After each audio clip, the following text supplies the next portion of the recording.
Hi, welcome to Air2Ground Farms live on Monday nights, where we like to get together with some of our favorite people, and we hope you're one of them, and talk about farming, different aspects of farming, and the food that comes with it. Hi, I'm Shelly. I'm Rich. And tonight, what are we going to talk about? Chickens. Just chickens?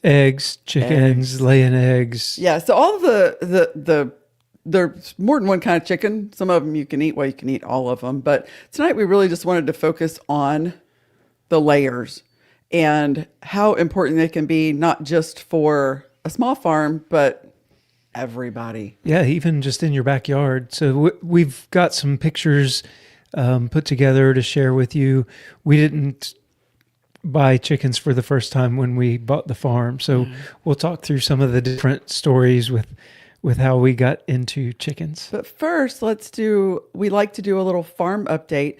Our farm is about 160 acres out in the middle of the country. We're in Southwest Missouri, and we farm beef, lamb, pork, chicken, and eggs. And dairy. And dairy. We have a couple of dairy cows as well.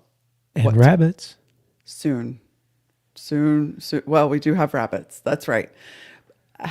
But that, they haven't been added to my mental repertoire We just yet. keep forgetting about them. Yeah. Well, we don't sell those in the store yet either. Not yet. So, and we have a store in Ava, Missouri, where we sell all of our meats that we grow direct to consumer. So anyway, tonight so let me back up. That's what we were doing, giving a farm update of all the things that we raise. Yeah. We kind of got the beef cows on the move again. We're doing one final We held them graze. for about 3 weeks. We fed them a bale of hay every day. We feed the big round bales. Our bales weigh somewhere around 800 pounds. So we've been feeding them for about 3 weeks, letting our grass try to recover. We went through a bit of a drought period, and then we got some rain. So we held the cows while the grass was recovering. It did grow back some. It didn't grow back great. We don't have any kind of winter stockpile, saved up or anything like that. But we do have some grass remaining. So we're going to take them around the farm one more time, hopefully get, 9 or 10 days of grazing out of this last regrowth. And then we will do what we've done every winter so far. And that is, we'll pick a pasture and we'll lock them down, basically what we call lock them down. We'll hold them in that pasture for the winter, and we unroll hay all over the entire pasture, and they eat the hay and pee and poop and walk on it, and it really, really helps regenerate our pastures. It's a great method for regenerating our sort of used up soil that we've got on some of our pastures. And it works really well, because when we first bought this property, and we've talked about it before, the soil was so degraded, and we had a lot of things growing that ruminants don't necessarily want to eat, and it's not really super great for them as far as protein and stuff. So what we've done over the past 4 years, maybe we should just do pastures one night. Pastures? Yeah, like how we take care of the pastures, what we've done. We could do that. Show some pictures of what it kind it of used to look like and what it looks like now. Yeah, we could do that, because they have improved so much, and the methods really do work, and it is completely chemical free. And that's one of the things that we are super big on, is trying to keep as many of the less favorable chemicals off of our property. So we don't spray, we don't do any of that. Anyway, so we've got the cows on the run again for a little bit, and then we'll start our winter paddock. We had another batch of piglets. Yeah, there were 11, I believe. Well, there were 12. One was stillborn, so then there's 11. And, it's a roll of the dice with piglets. Michaela came in and said she'd fed the pigs, and everybody looked like they were okay. Maybe, I think one got stepped on, but was still okay. And, man, I told her, I said, man, it's really just hard. It's just hard to be a piglet when you're first born. When we were watching one of the mamas that had just had that litter yesterday. Oh man. And she laid on one, and it's squealing, and for a big old hog, she's huge. And she got up as quick as she could, to be quite, I mean, to give, in all fairness, you know, she they did. don't move real fast. And so we're standing there and I'm like, get off of it. And so she hurried and kind of got off of it. And then she kind of turned around to look at it and stepped on another one. And I'm like, oh, it's a train wreck. Y'all, it's just a train wreck. But then we watched her and we've given them big round trashy bales of hay. That's something you really probably wouldn't want to feed your cows. And we put those in there with them so they can nest in it. And she had her a big old nest and they were all in it. But before she laid down, she very diligently rooted through the hay pile to make sure there were no piglets in the way and kind of shoveled it all out of the way and then carefully laid down. And I was so proud of her because she's kind of a newer mom. She's had 1 litter, I think, right? Yep. Yeah. And she did a really great job. Yeah. And didn't lay in on any at that point. It looks like one's been stepped on. You can see it, you know, their little skin rips real easy. So one's got a bit of a skin rip on it, and there's just not a whole lot you can do for it. So we'll see. They're doing way better than they did the first time. Right. They're doing really good. And it, you know, it's been kind of cold. So I've been worried about that. And they all snuggle up and get down in that hay, and they made it through the night last night. That was their first night. And all of the other ones. And it was cold this morning.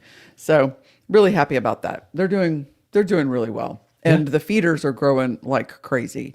So I think we may have some ready in January. 14 feeders left. We've farrowed 50 on that batch, and we sold quite a few as feeder piglets, like winged feeders. And then we kept 14. So there's 14 out there. There's, I don't know, anywhere between about probably 125 and 200 pounds now. Yeah. They're growing. They really are. They look beautiful. They really do. Yeah. I don't go out there as much as I used to. Michaela does a lot of that, and it just only takes like one person to go down there. So it seems like time will go by and I'll be like, I really need to go see pigs, you know? So we went down there this morning and everybody's looking really good. Really good. We got the sheep on the move. Yeah. We took the sheep up the hill and put them in with the rams. It's that time of year. The rams are very happy. Well, so they are. Yeah. They're very happy. They're very happy. They're getting busy. We put the rams in the 1st of November with the ewes, and the ewes have a 5-month gestation period. So that means right about the 1st of April, we will be having lambs. The first winter we were here, we lambed during the winter, and we vowed to never do that again. We don't have a sheep in the barn, so they're just out on the pasture, and lambs were dying and freezing, and it was awful. We had them in our shed and in our house, and it was crazy. It was really crazy. And you know what I didn't have then? A house.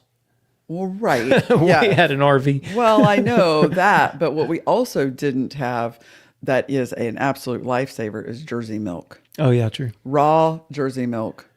Yeah. And the lambs do amazing. They do amazing on Jersey it. milk. And we didn't know that. We were buying powdered replacer, and it's just terrible. Crap. It's terrible. So anyway, the rams and ewes are together. We did have a bit of a tragedy though. Yeah, so it can happen. We kept a ram not from 2025's lambing, from 2024's lambing. So we kept a ram. He grew really, really fast. He was great looking, beautiful. So he's been in with the other rams. We have 2 registered Katahdin rams, and our lamb was in with those rams. He's been in with them for a year, and we turned him out. They've been like brothers. Yeah, everything's good. Turned him out with the ewes. Went out this morning, and our ram was dead.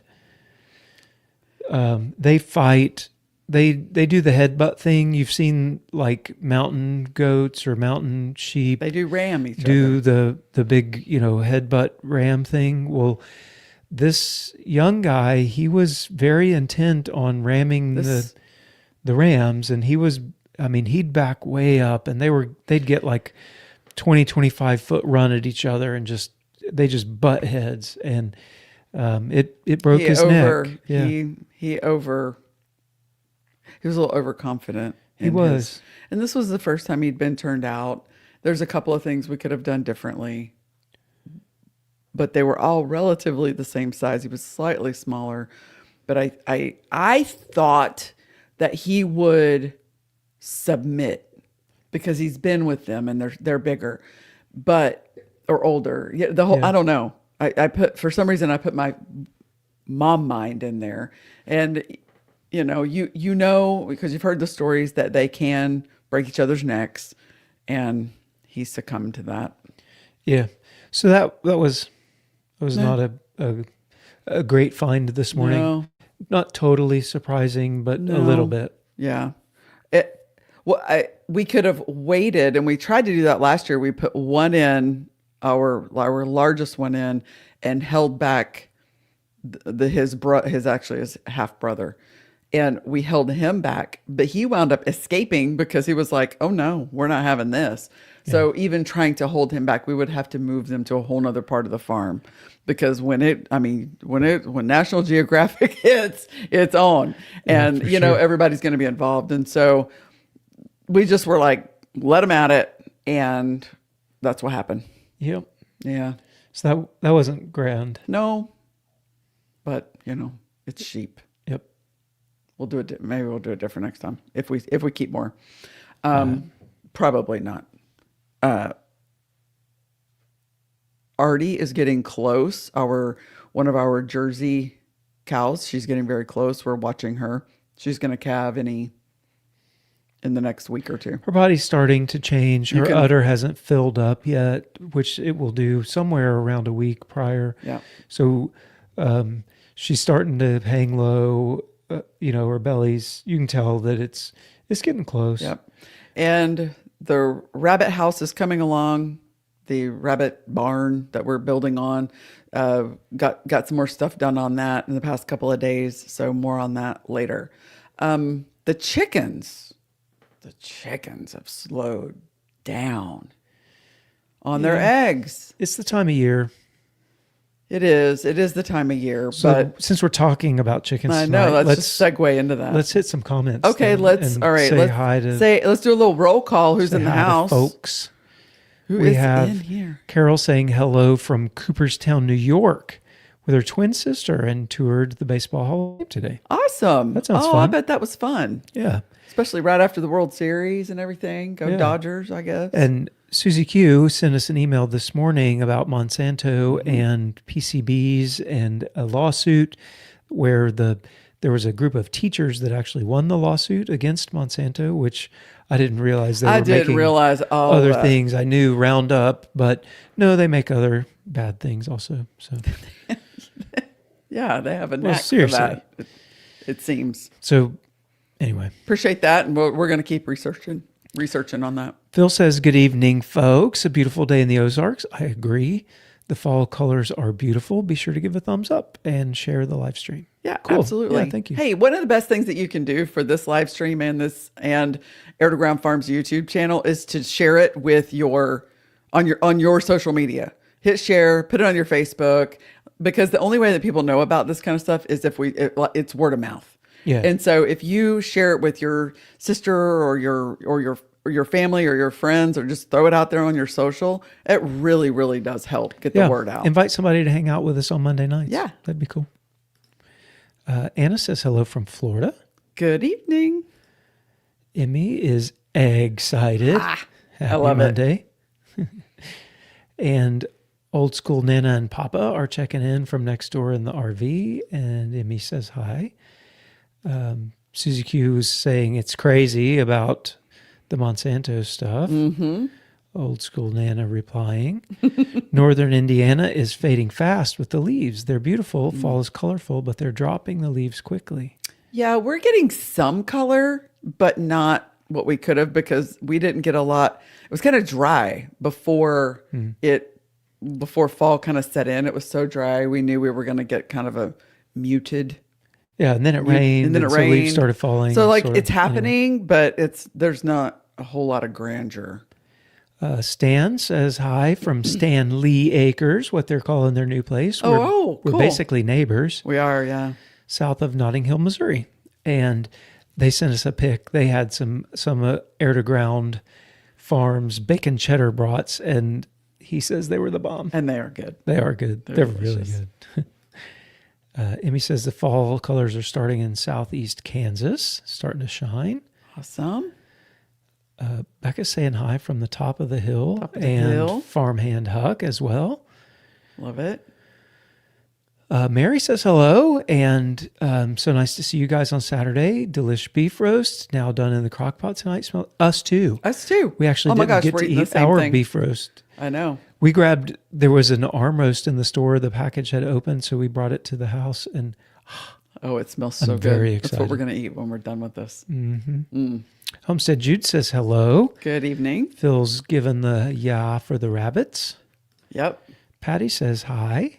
Good And evening, Patty. Homestead Jude says, Awesome. like the pasture idea, wondering how long the regenerative approach starts showing results. It show. Oh, yeah. Okay. Well, we can talk about it Yep. at length, but it's Yeah. Yeah, We'll add that it's as good. we'll add that as a topic maybe next week. pretty. It's fast and slow Yeah. all at the same time. Jeannie says hello from Nebraska. Beautiful fall day there. Working outside, cleaning and organizing the garden shed. Awesome. yes. When you get done with a very large barn, it's in very much need of a little attention. Robert Gable says, what's up? Hey, Robert. Robert, what's up? That's awesome. Susie says, sorry for your ram loss. Yeah. Yeah. And will they be molting soon? We'll talk about that tonight. Mm-hmm. Angels Homestead says, hey, from Oklahoma. Good evening. Homestead Jude says, Justin Rose just butchered his fat old lady hens who weren't laying well anymore. Pete Larson does the same. Do y'all do that? And do we separate by breed? Right. So we'll make sure to We'll hit on touch that. on that. Yeah. And then Xana says, hi from Central Texas. No colorful leaves here, all brown. Well, but you are in Texas. That's cool. Yeah. For sure. All right. So Okay, good. All right. So chickens, if you don't know, chickens are for sure they're the gateway drug. the gateway drug. 1,000%. So a little backstory before we get into all his little, sciencey details and everything. Whatever. No, it's true. So it was 2000. I'm going to take us back a little bit. 2000 and I'm going to go with 9. Not 10. Not 10, maybe 2010. I think it was spring of 10. Spring of 10. There we go. I decided while he was at work that I wanted some chickens. Yo. And we are living in a neighborhood, in just a regular neighborhood outside of Montgomery, Alabama, because he was going to school at Maxwell Air Force Base. And my in-laws were up visiting. And I get some serious trouble with my mother and father-in-law. I could just get in some serious trouble. So I said, I really want some chickens. So we went down to the farm store and we got some chickens. Now, remember, we're living in a neighborhood. We have a swimming pool in our backyard. I mean, we're on like a half acre? No. Quarter acre. Maybe. Yeah. We had an electric push mower. Yeah. That's how big the yard was, right? And he came home. I bought 4 little baby chicks down at the farm store and brought them home. And he's never been madder at me, I don't think. We don't have big mad things between us, we pretty much get along. And he was really mad that I bought little baby chicks, because what are we going to do with those? And it caused a whole big old problem. Of course, it was like, okay, well, I got them now, so we need to do something. It wasn't a big old problem. I didn't know what we were going to do with chickens in a neighborhood. And I didn't even care or privacy ask. fence in our backyard with our pool. There was the pool took up basically the entire backyard. Right. And then now we have chickens. And I'm like, what? What are we going to do with chickens? This is not a farm, Right? right? It was a yard. For sure. Like where you go sunbathing and playing in the pool and stuff. Though we did have a little bit of a garden growing there We did. in pots. I think it was your tomato plants that actually led to the chickens. Yeah. Yeah. Anyway, so we got chickens, and chickens are the gateway drug for sure. Up here is our little baby chicken A-frame chicken coop that we built. So we had 4 little chickens, and we had a Buff Orpington, a Barred Rock, I think, an Australorp, and what was the other one? A Dominicker. A Dominicker. That's right. So those were the 4 little, and the girls remember their names. They were all had names. Of course, it was like Popcorn, Gertrude, and who? I don't. Rebecca. Rebecca knows. Rebecca, put it in the comments. What were their names? Anyway, they all 4 had little names. That's their little baby feeders. And we were so careful with them. And they were little and cute. And turns out they were one of his favorite things. I liked them. Yes, you did. He would go out there in the evenings after work because he was in like taking a really hard master's class, master's whole program. Rebecca says Popcorn, Mango, Maxine, and Gertrude. Yep. Those were their names. And he would go out there in the evenings after work and take them little treats. And back then we ate spaghetti. And he would love to go take them some spaghetti noodles and watch them run around and play chase with the worm. The only thing funner than spaghetti noodles was a fettuccine noodle because it would hold together a little bit longer. And so he fell in love with them. That was so fun. And the thing is, they gave us, once they started laying eggs, they gave it, we're living in Alabama, so it's warm, it's, it's light a lot. Yeah. And they gave us 4 eggs a day. And we were a family of 6. And there were times when we had more eggs than we could eat with just 4 eggs a day. And we realized the value at that point that no kidding, with 4 little chickens, and they never ran around our backyard. They stayed in that little chicken coop run. We moved the chicken coop. Right. run. We would move it around the yard. That was our first at rotational grazing. That's right.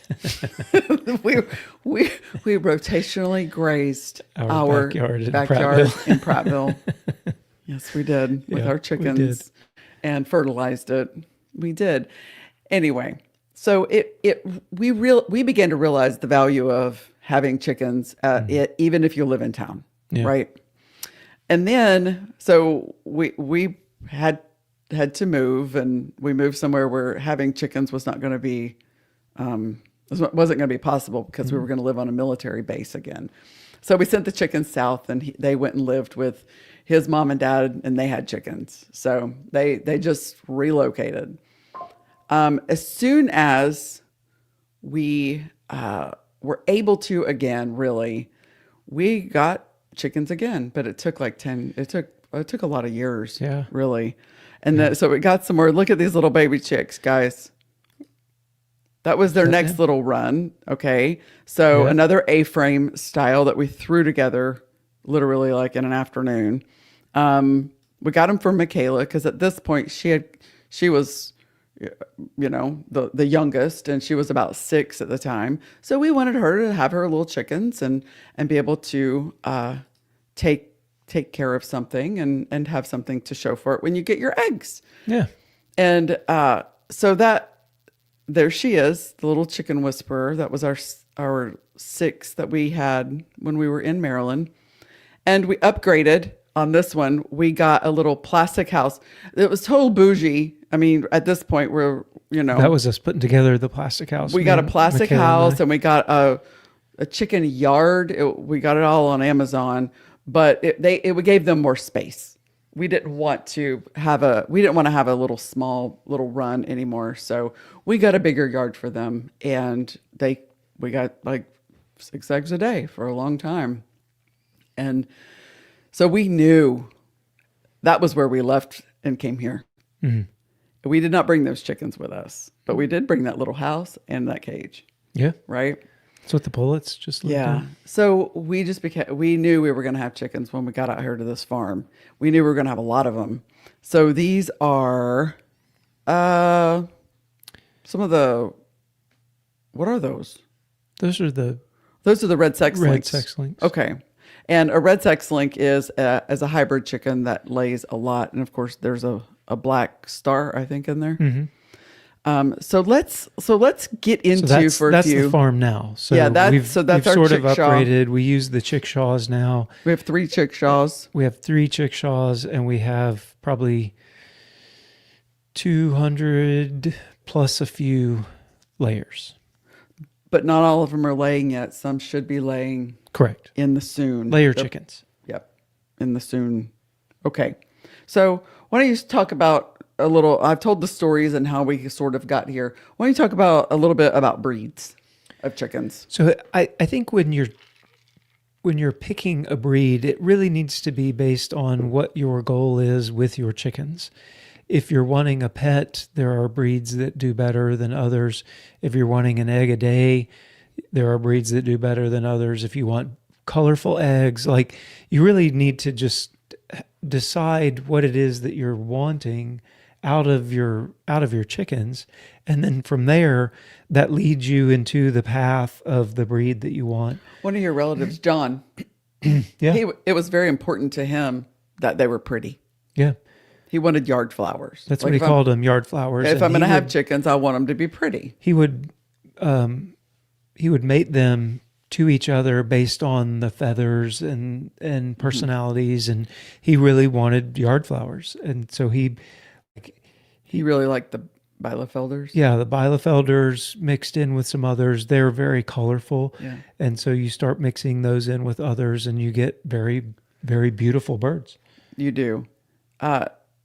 But it all, like you just said, it all depends on your goals. So for us, we're wanting eggs to sell in the store. So like I don't care if it's pretty, really. I don't care if it's flighty. Like I like that doesn't matter. I need it to lay eggs. And feed conversion is important, and egg production is important. So right now, for the past couple of years, we've really looked at the sex links, they'll call them, the ISAs. Like there's different names for them, but they are a hybrid bird that is bred for egg production. They're typically smaller in size. They don't have a whole lot of meat on their bones. They're not big, fluffy buff Orpingtons. They're, sort of scrawny and lay a lot of eggs. And you can get up to, 320, some of them will even say 360 days a year, they're going to lay an egg. We haven't found that kind of production out of these guys, but they do lay more prolifically than some others. We ask a lot of our chickens, though, we do not put them in a house in the winter. We don't add heat for them. We don't change their lighting at all. They are outside. They Correct. are exposed to the elements. So if we pampered them a little bit more, we could probably get the egg production up. Yeah. Well, I'm sure that we could. Yeah. Rhode Island Reds are good. They were really good layers. We had really good success with the Rhode Island Reds with laying eggs. The roosters were mean. The hens weren't nice at all. They weren't mean, but they weren't nice. But man, they laid a lot of eggs. And then, do you want a dual purpose breed? If you like the heritage breed, want to breed them yourselves, want to incubate or hatch eggs, the heritage breeds are really, really great. And now you're getting to your Rhode Island Reds, your Buff Orpingtons, those types. They're going to be big enough that you can get some meat off of them, but they still produce quite a few eggs. And then as you start getting into the more, niche, the Easter eggers and some of those types, now you're looking for, you're probably not going to get the egg production out of it. But Well, if you're looking for aesthetic, yeah, like, but you're getting what you want right, out of it. You know, you're getting a right. pretty egg or you're getting a pretty bird. Yeah, silkies. Yeah, smaller eggs, but they're Some of the pretty. Polish little chickens with the little all the feathers that the little Yeah. they're cute. They're Oh yeah. really cute. But they have small eggs, and they like do? that doesn't work for a store, you know. No. So because we're like the whole idea of what we're doing is to produce food to sell to people, then that really drives a lot of the animals that we have on the farm. So we give, we try to wander this line between being sustainable and homesteady while Yeah. selling things, as a business. So yes, we do have roosters. Yeah, yeah. Why do we have boys? We have boy everything. We have and all of our animals. We have a boy, or two, or three, because we want to be sustainable. Right. We want to be able to, or self-sufficient, I guess. Yeah. We want to be able to reproduce, and boys are required. We want to be able to, and yes, you can AI, but push comes to shove, you really just need a boy to be able to get the job done. Yeah. So that you can reproduce. And with our hybrids, the thing with the hybrid is you can't reproduce with it and then get that same bird. Right. Right. You're going to get something else. Mm-hmm. It's still going to be a chicken and it's still going to lay eggs. Sure. It's just not that specific thing. Right. So like the fact that we have hybrids doesn't mean, oh, well, now you can't have chicks. Like it just means Right. you're not going to get that one. Right. So somebody mentioned Pete at Just a Few Acres Farms, I believe, in the comments, and how he does his chickens. So we also watch Pete at Just a Few Acres, and we've learned a lot of things, and we followed his method of keeping track of his chickens. So what we have done is year one, I believe, that we started with the sex link.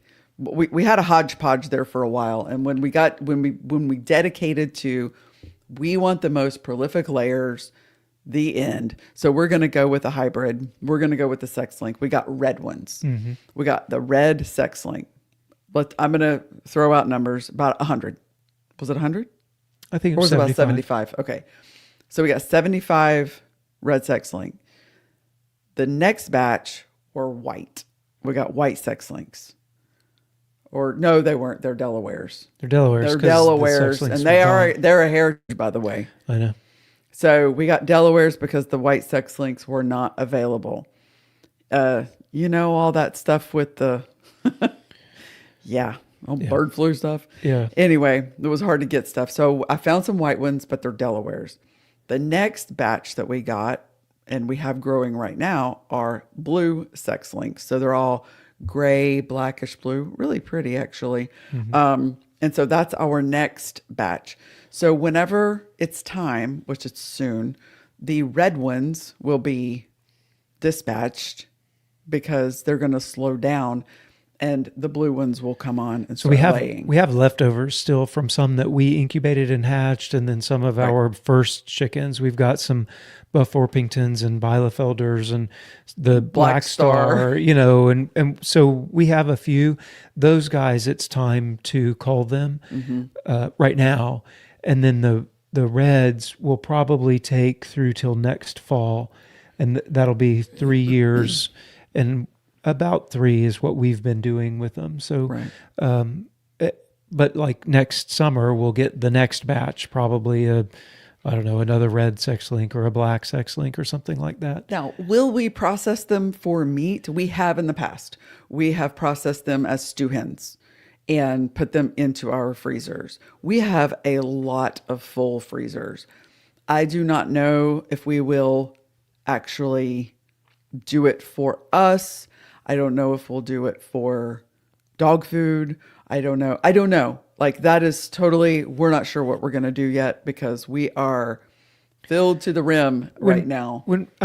We grow Cornish cross again for sale, and we grew 1,500 Cornish cross this year, and they are big, huge, plump, meaty birds. Yeah.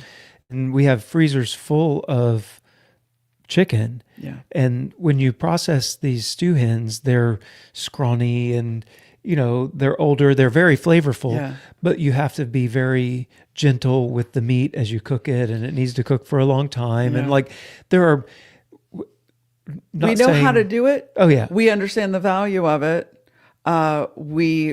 If We don't have a freezer to put it in right we now. don't, yeah, we really don't have a freezer to put it in.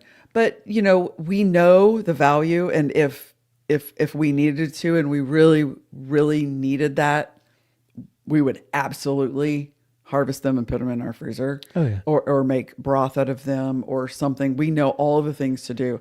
I just don't know this year what's going to be the best for us. We've talked about, but we will. We've talked about enclosing our new rabbit area and putting them in with the rabbits so that they can scratch and move rabbit poop around. We've talked about just make them some type of little portable thing and put them with the cows so that they can go run around and eat bugs and be with the cows. And if a predator gets them, who cares, right? Yeah. Like so we've talked about putting those guys into the garden this year because now we have more chickens than what the garden area can hold. So, but like we'll do something with them. We're not going to continue to just feed them like they have to have a rest of the purpose. chickens. Everybody's got a purpose. And they just start slowing down at about 3 years. They start slowing down their egg production, but they don't slow down what they eat. So if that's a pet, who cares, right?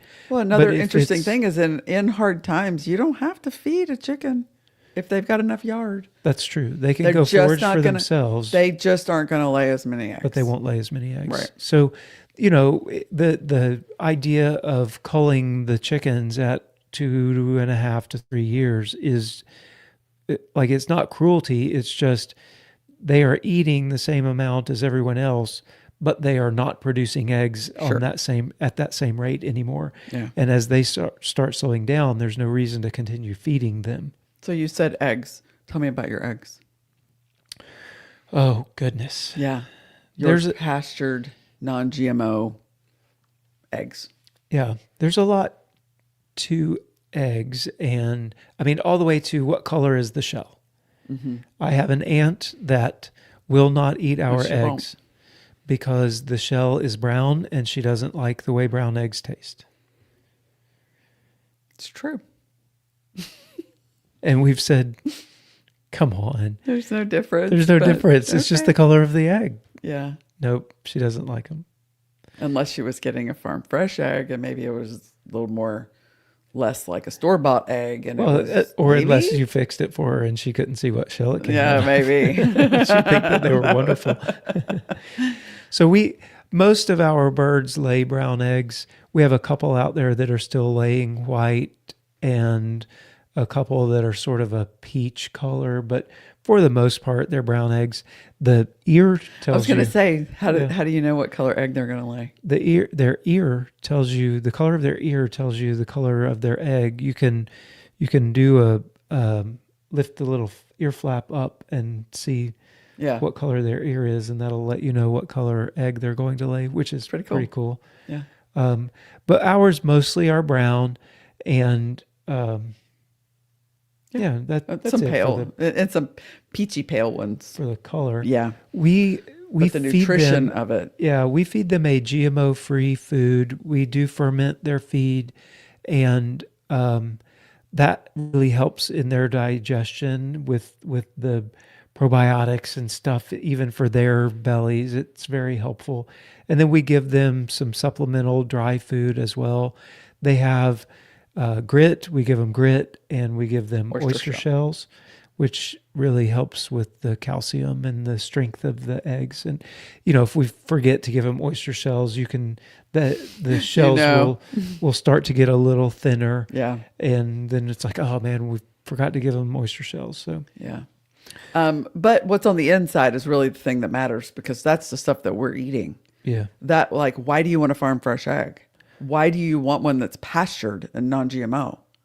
Because the nutrition, the quality, that what's happening on the inside of that egg with the yolk, really, That's where the whole story is, right? Oh, yeah. Is right in the yolk.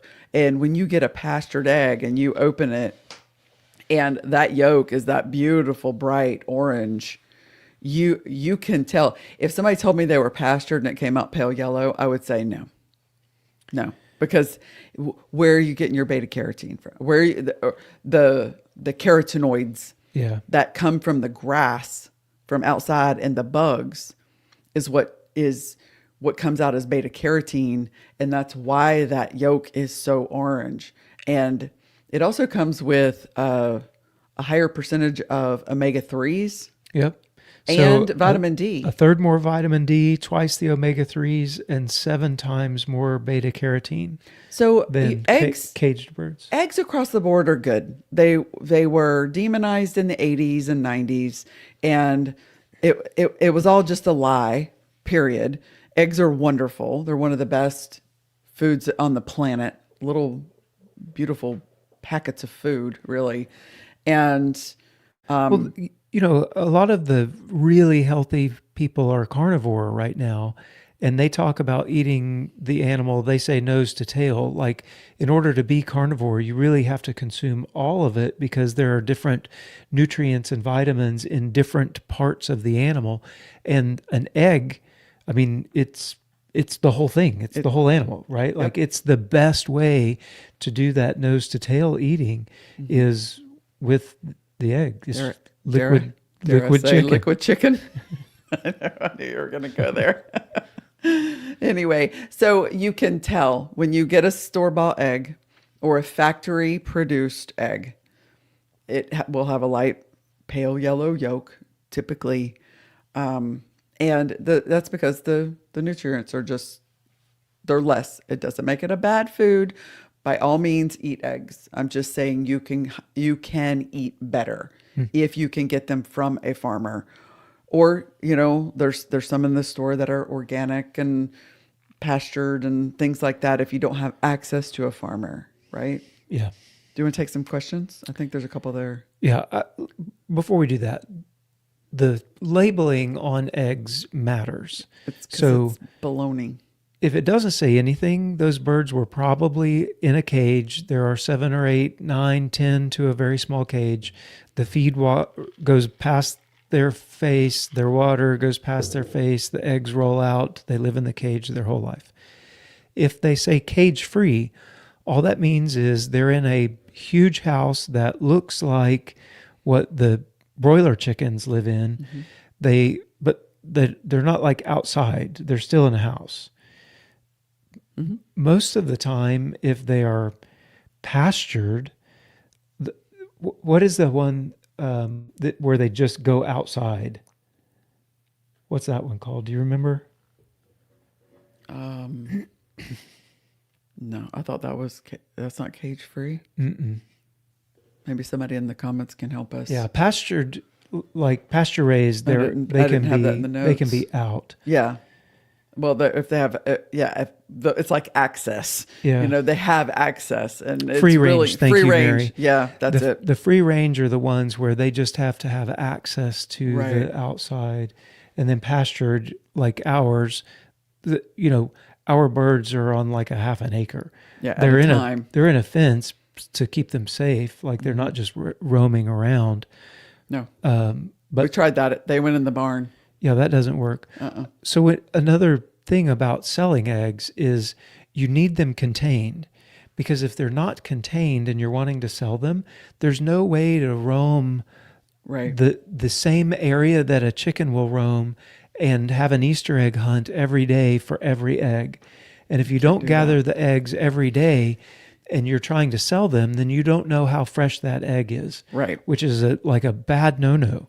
There are some people in a farmer's market near us, and sometimes the eggs are bad because their chickens just sort of roam around and, I found this egg over here today, and who knows from when that egg was. So speaking of finding eggs, and we're going to sell it, do you wash them or do you not wash them? And what's the story with that?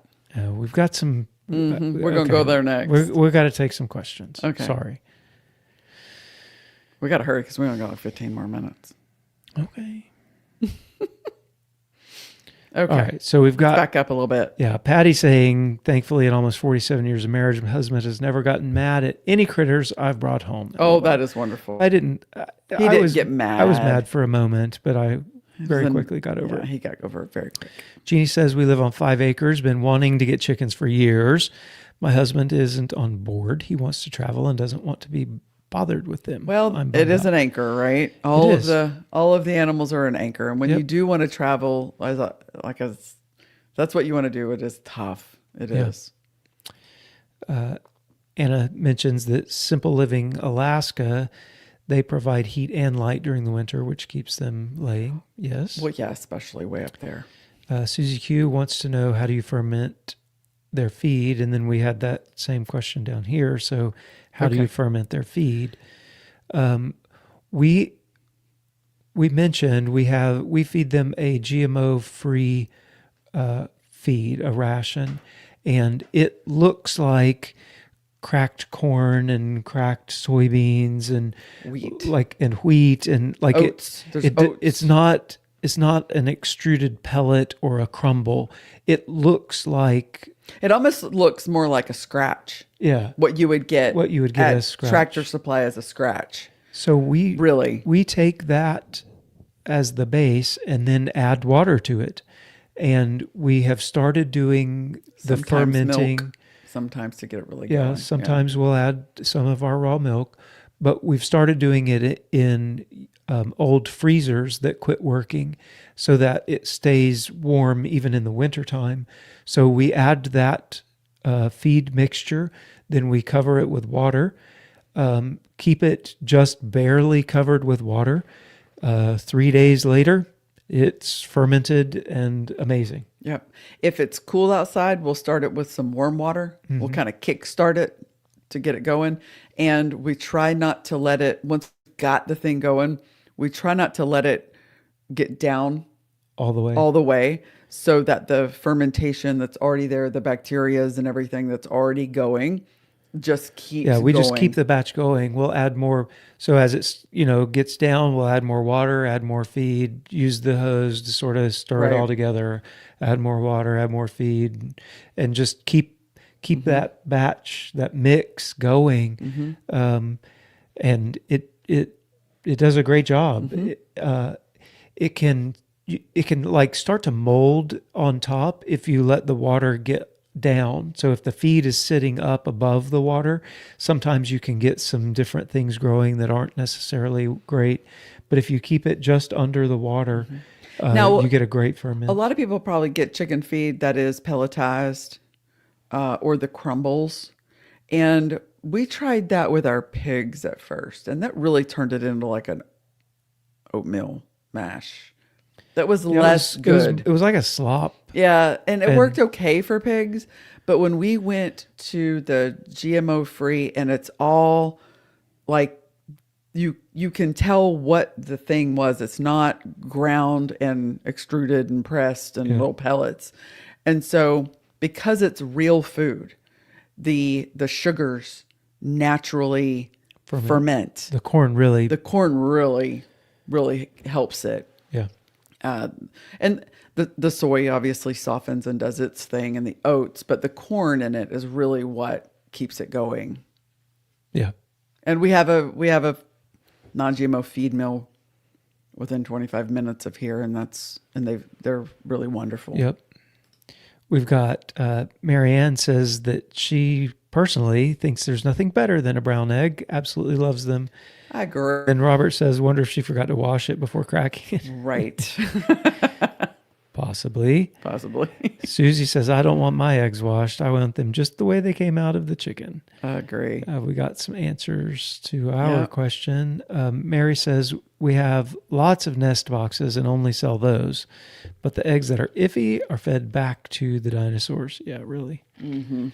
Homestead Jude says, lived in Japan for several years. They sell eggs there with super orange yolks. Oh, wow. Turns out they're feeding them chrysanthemums. Oh, Not sure if that counts as pastured or not, but they were pretty. it's almost like interesting. That's really interesting. Yeah. Okay, so washed or unwashed. So we lived in the UK for 5 years. 2 years, and then we came back over here and went back over for 3 more years. And the first time that we moved over there was in 1999, I Yes. believe. 99. And we go to the grocery store, and we were really quite dumbfounded because they had eggs sitting on the shelf Next to the bread. next to the bread. And we're like, now you remember, we're in like our early 20s, a long time ago. And we're like, what's with the eggs on? Why are the eggs next to the bread? Right? Never mind. I'll get mine at the commissary where they're in the where they're in the refrigerator section. where they're supposed to be. Where they're supposed to be, because this can't be right. Well, as it turns out, in Europe, all of Europe, washing eggs is banned. You are not allowed to sell washed eggs. Why? Because an egg is naturally, most of you probably know this, is naturally packaged by God. Whenever it comes out of that egg, Chicken. when that egg comes out of that chicken, it has a bloom on it, is what they call it, or a cuticle. And it is covered with a nice little film, and it seals the pores, because there are 6,000 to 10,000 pores on the eggshell. Well, through the pores is where bacteria would come in. So when you're talking salmonella on the inside of an egg, that's where it would come in through, would be the pores, if you remove the bloom. If you do remove the bloom, you must refrigerate it, because you have to stop the bacterial growth. Now, Because you just gave it access. because you just gave it access, because you washed the bloom off. Now, in the United States, because we like to do things the hard way, seriously, it is required that people who are retail sellers of eggs, you must wash your chicken eggs. Now, we can sell them off of the farm unwashed. You can do that in the state of Missouri. But whenever we're retail in a store, then we're required to wash them and refrigerate them. They must be clean and refrigerated. And so in the United States, you have to wash the really good stuff off of the outside and stick it into the refrigerator. Wild. Yeah. But I do remember a story that you told me about maybe a year or so ago. Louisiana State University was coming out with Yeah. With a coating that you could put on eggs. a coating. Because once you wash the egg, it's not coated anymore. So they're coming out with a coating to put onto the egg. You can't make this stuff up. To put onto the egg so that the bacteria doesn't get in. Yeah. You can't make Crazy. it up. So the bloom on the outside, we like to leave it. If you leave the bloom on the outside, that egg can sit on your kitchen counter for 2 to 3 weeks at room temperature. Yeah. And it's perfectly wonderful, because that's the way God designed it. Right. Why? Why what? Why was it designed that way, 2 to 3 weeks?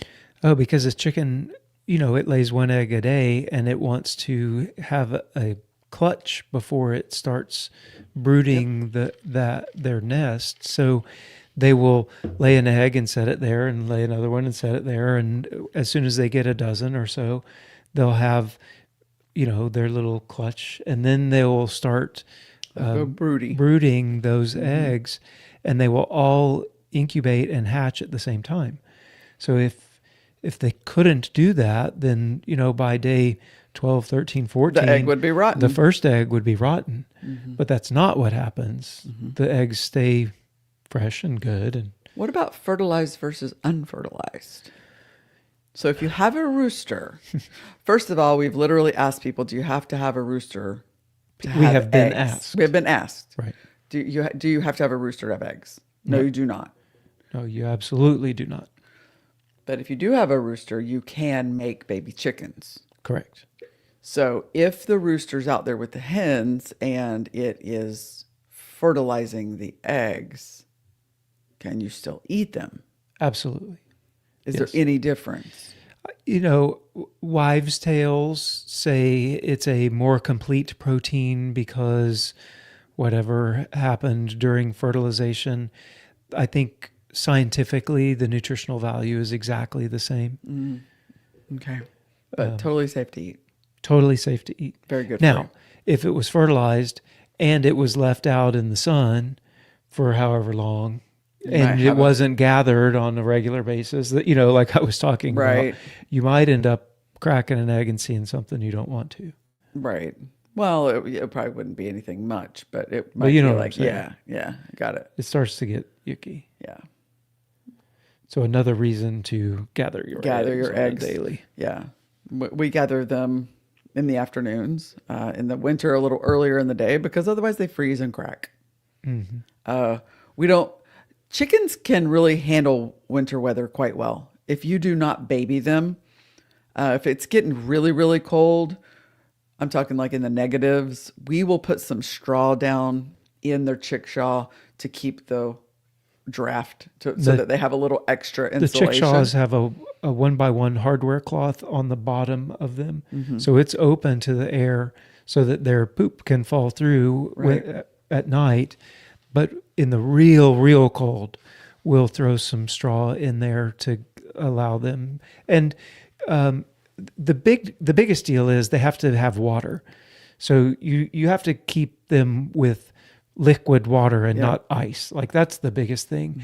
The rooster's combs will get frostbite. We have one rooster that doesn't have a comb. His got bad frostbite and it fell off, and that I mean, like it's okay. It's okay. Well, when they go to get the water, and especially when it touches like the plastic. I haven't ever had the hens' combs fall off, just the roosters. No, and they stay plenty warm. They can, I mean, that's what feathers are for, right? Yeah. All of the animals, they have hide, they have wool, they have feathers, they have fur. They're far more built for being out in the elements than us humans are. Yeah. So if you guys, we can do a really quick Q&A if you guys have any other questions about just regular old chicken questions, or any questions about us that you've just been, dying to know. Feel free to ask. I think though we've kind of, one thing that you can do in the winter is up their protein for egg production. So you could go with mealworms or the black soldier fly larva. Yeah, I guess we've done that one before. Black oil sunflower seeds. Oh, yeah. So you can if you up their protein, they will. That's helpful. Yeah. Joel Salatin talks about when he was a kid, he used to have to go kill a varmint, a possum or something, and they would use that to feed the chickens in the wintertime as well. One thing that I'll do is we have a lot of lard or pork fat. Because we have so many pigs butchered, and sometimes people just don't want it. And it's far more than we need even to render down and all the things you can do. Oh, wow. So it'll be frozen blocks, quite large. And I'll just take that pork fat out there and set it on a plastic bin for the chickens. And then that's just extra energy for them. And they'll just peck at it. They absolutely love it. It's kind of like, birds love suet, right? The crows are always watching for us to throw it out too. They are. Because the crows come and they love it also. They do. They really do. Yeah, so it really does those types of things. Anything, your scraps. So if you just have backyard chickens, taking your scraps from your kitchen, all of them out to your chickens, they're going to eat everything. Yeah. They're omnivores. They eat everything. So if you've got 3 or 4 chickens in your backyard, you can basically feed them with your leftovers. Oh yeah. Then you don't have to hardly purchase anything. And that's one of the really cool, just like, I don't know if I guess it's just sustainability things that we should all be thinking about as the world is crazy. So Gregory asked what % protein in the winter. Our layer ration is, I believe it's an 18% protein, and we continue to feed them that. We just add more stuff, like Shell was talking about. We just supplement them with some other things. We don't really up from a ration perspective. We don't up them. But if I wanted to bring their production up even higher during the winter, we would throw them we would give the supplement with some mealworms. Yeah. I mean, we could go to more of a broiler ration and get them 22%. Yeah. And that would help. But Have you ever heard of giving chickens sourdough starter? Angel's Homestead asks. Oh, no, but the fermentation would be good for them, I'm sure. Yeah. And like that chickens they'd love it. I do know people that will You could use that to start your ferment. flake their peppers that they grow in the garden. They'll dehydrate them and flake them and feed the pepper flakes to the chickens. And they don't react to the capsaicin, but at least they say it helps keep them warm in the winter. Oh, interesting. I don't Like know. hot peppers. We've like, never done that. Yeah, hot peppers. So Mary says that the chickens love the rabbit innards. Oh, our chickens are really good little mouse catchers too. Oh yeah. They are really good at that. Robert checked out. All right. Enjoyed it. See ya. Yeah. Mary said once saw a post on a chicken group that someone asked how long to wait after a hen laid her first egg until they were safe to eat.